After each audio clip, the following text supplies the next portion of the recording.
Okay, so Chambermusik.com is bringing you an exclusive interview with Jamil Hostile. So, who is Jamil Hostile? Jamil Hostile is, I'm the transmitter, I'm the messenger, I deliver, I'm the delivery man, and all this is just hip hop in technical terms. I'm basically like, I'm a lyrical superhero. So by day, I'm equivalent to Peter Parker, and by night, I'm Spider-Man. You know what I mean? So if you could just get the gist of all that, that's how you can kind of define Jamil Hostile, you know? Okay. So, where did your inspiration to rap, where did it come from? My inspiration from rap, it came from my mother and my father. They was both musicians. And, you know, it came from my brother who passed away, my older brother, Munchie. Something I want to share is this, like, there was a rhyme Rakim had back in the days. I came in the door, I said it before, never let the mic magnetize me before. And I was like probably, I think like 5 or 6, maybe like 4 or 5 when that rhyme came out, when that song came out. And my older brother Munch used to be like, yo, come here, yo, you know what I'm saying? Play the radio, yo, say that. I used to be like, nah, you know, I'm a little dude. And he just kind of drilled it in me every day. It became routine. So that's how I kind of was inspired by rap, because, you know, I memorized certain lyrics, you know, and that's what, you know, made me become a lyricist. You know what I'm saying? So inspiration was there from parents, you know, from Rakim, definitely, you know what I mean? Okay. So with that said, how do you feel about today's rap music? Today's rap music, it sucks, yo. It sucks, you know what I mean? And I mean, I'm sorry to say it, I'm not gonna be the guy that's up here like, oh yeah, it's nice, you know, everybody got their own styles. No, they don't. 90% of the game sound like Drake. You know what I mean? Today's rap music is like this, man. They wait for one artist that get on in the mainstream, and then they copy his whole style. Everybody sounds like Drake right now, you know. And it's just like, the music has no soul in it, it has no feeling in it, you know what I'm saying? And the art is completely gone, you know what I mean? It's everything else but hip hop. You know what I'm saying? The music is weird now. I can't relate to it, you know what I mean? It's not for, it's no longer for man, woman, and child. You know what I'm saying?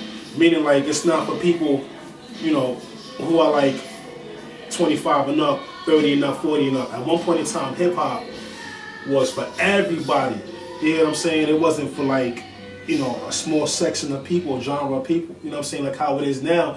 We look back and be like, yeah, well, that's for the young kids. No, it wasn't. Hip hop was for, you could have been 10, you could have been 20, 30, and 40, you know what I mean? And you were still a hip hop crowd. But now, it's not like that. You know, the game is just, I don't like the game. I don't like what I'm hearing. You know what I mean? I'm not amused by it.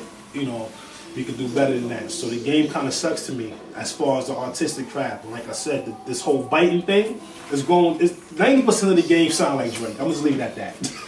Okay. All right. So, with that said, is there anybody you would compare yourself to? I mean, I would compare myself, if I had the first person I would compare myself to, I would have to think of my forefathers in hip hop. Mm-hmm. And since I learned how to rhyme from listening to Rakim, so I would have to say Rakim. I can't really compare myself to Rakim because Rakim is like legendary, but I'm coming from that generation that came after, you know what I'm saying? Another generation after that. But up to date, I mean, I can kind of find similarities with Nas in my lyrics, you know what I'm saying? I could find, you can hear just about every similarity in the Wu-Tang Clan in my songs and my lyrics. And let me just say this, you know, there's a difference when you biting and there's a difference when you're writing, you know what I mean? Because when you're biting, you're taking that whole persona, you're taking that whole image that that person has, and you're trying to steal it and make it your own. So this is where the game gets confused, you know what I mean? Now when you're writing, you can write the same wavelength that another artist can write. In other words, I could write a song and it could be written the same way, let's say Nas probably written his song. So my delivery and how my lines is going, it'll sound like something Nas would write, as opposed to me embodying Nas' whole style. You know what I'm saying? Or like, you know, a Ghostface song. I'm coming on stage trying to sound like Ghostface Killer and all that, but I could probably write like him. You know what I'm saying? So it's a pattern of how people write that sounds the same. You know what I mean? But writing and biting is two different stories. You know what I mean? So, you know, for the most part, to top that off, you know, I would say a little bit of everybody, man. A little bit of everybody I would compare myself to that was in the golden era of hip-hop, which we know. You know what I mean? All right. And where can we find your latest projects, Jamil? My latest projects, you can go to JamilHostile.com, simple as that. Hostile, HOSTILE.com. And I got a lot of freebies up there. You know what I'm saying? A lot of freebies up there. You know, I had a mixtape, an EP on that Piff. We'll talk about that in a minute. So for right now, you can go to JamilHostile.com. You know what I'm saying? HOSTILE.com, and then go into the audio section, and you can definitely see a lot of my material up there, some exclusive songs. One particular track, I'm talking about somebody, you know what I mean? I'm not going to call them out. It's about a situation where the deal had went sour, you know what I'm saying? Unfortunately, this person is sick, you know what I mean? And, you know, I wish I wouldn't have did the song, but I did it before he got sick. So, JamilHostile.com. All right. And when is your official street album dropping? The official street album is dropping. I believe Lil Wayne has a, I don't want to give nobody no credit, man, but it's 26, March 26th. So, March 26th, 2013, the street album, More Steps to Conquer, will be dropping. So if y'all can remember that date, there's a lot of artists that's dropping that day. But March 26th, 2013, More Steps to Conquer will be dropping. I'm going to say it again. March 26th, 2013, More Steps to Conquer will be dropping. All right. So let's learn a little bit more about you. So what would you say your hardest goal you ever accomplished in life was? I'm going to keep it real, you know what I'm saying? I'm going to keep it real. I accomplished a lot of hard things in my life, man. Like I had problems growing up when I was a kid. You know what I'm saying? I had problems. You know, I had like complex problems. You know what I mean? I wasn't always like the flyest or the best dressed kid. You know what I'm saying? So when I used to go to school, whatever, I used to always feel funny. You know, because like everybody was always dipped. I was never always dipped when I was a kid. But you know, getting past that, moving forward,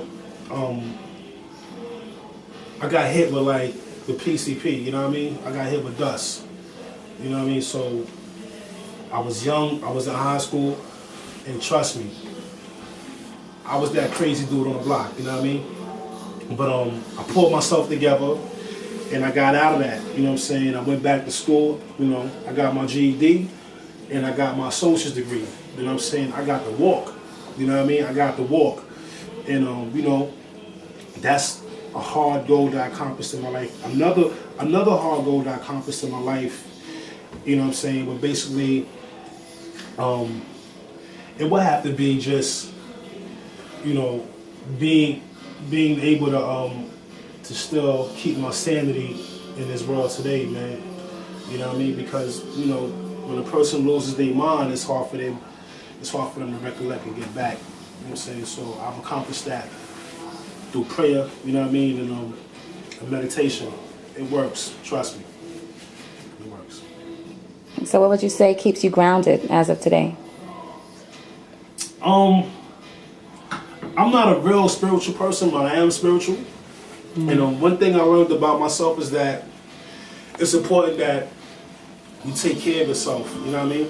Meaning you do the things that keep you happy. So whatever keeps you happy in life, it's always going to reflect on how you are, your attitude. So let's say if a person likes playing basketball, a person likes doing music, or a person like arts and craft or whatever, it shows on them. It shows, you know, okay, you're not looking like you're 40, you look like you're 30. You know what I mean? That's because they're grounded in what they're doing in life. So what keeps me grounded, I'm a very learned person. you know, I like to learn about, quote unquote, the X factor of knowledge. You know what I mean? You know, knowledge that I didn't get in school. So, knowing things and keeping an awareness of my conscious keeps me grounded. You know, it allows me to think steps ahead. You know what I'm saying?